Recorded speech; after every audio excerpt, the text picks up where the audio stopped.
सांग तुझं खेळ कोणता शर्विल? उड्या मारणे. कसं उड्या मारायचं? किती डायन पडतात? कुठे डायस दाखव तुझं. हां, ते काय करायचं? टाकायचं पहिला. आणि पुढं काय करायचं? कोण लवकर येईल ते विनर. ओके, चला स्टार्ट.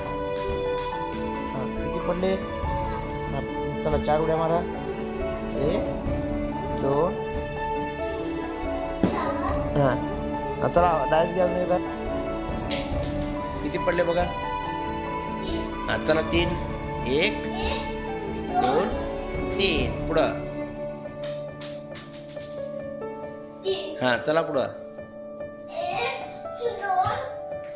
विनर. विनर कोण झालं?